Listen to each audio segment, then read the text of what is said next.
Kto vlastne sme, keď nás nikto nepozoruje? A kým sa snažíme byť, keď vieme, že nás sledujú? V dobe sociálnych sietí a neustáleho zdieľania sa naša identita stáva verejným projektom. Každý príspevok, každé slovo, každý outfit, každý filter tvorí obraz, ktorý ukazujeme svetu. Vzniká tak osobná značka. Spôsob, akým chceme byť vnímaní.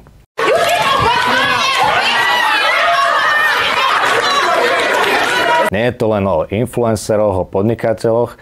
Aj obyčajný študent, ktorý si dá do bio Future Doctor alebo matka, ktorá zdieľa fotky z Montessori dielne, formuje určitý príbeh o sebe. A hoci na tom nie je nič zlé, otázka znie, kde končí značka a kde začína človek. What's your name, kid? The human spider. The human spider, that's it? That's the best you got? Yeah. Oh, that sucks. Psychológovia hovoria, že každý z nás má viacero ja.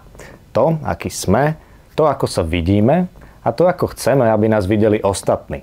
V čase, keď si svoju identitu vedome kurátorujeme, často hrozí, že začneme veriť vlastnému PR. Namiesto toho, aby sme žili, začneme hrať rolu. Niekedy až tak dobre, že stratíme kontakt s tým, kto vlastne sme. Do you know who I am? I'm the Juggernaut, bitch!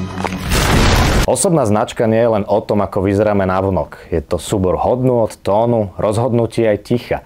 Je to to, čo o nás hovoria iní, keď nie sme v miestnosti. A zároveň je to filter, cez ktorý nás vnímajú ostatní. Otázka znie, do akej miery je táto značka vedomá.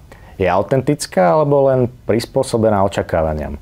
Niekedy sa tak snažíme byť zaujímaví, že zabudneme byť úprimní. A čo je ešte dôležitejšie, kto sme, keď nie je čo zdieľať. Osobná značka je nástroj. Môže byť silná, strategická, zrozumiteľná, ale nemala by nás nahradiť. Get out of here! V konečnom dôsledku by mala vychádzať z autenticity, nie z inscenácie, pretože najlepšia osobná značka nie je tá najlepšie náranžovaná, ale tá najviac pravdivá.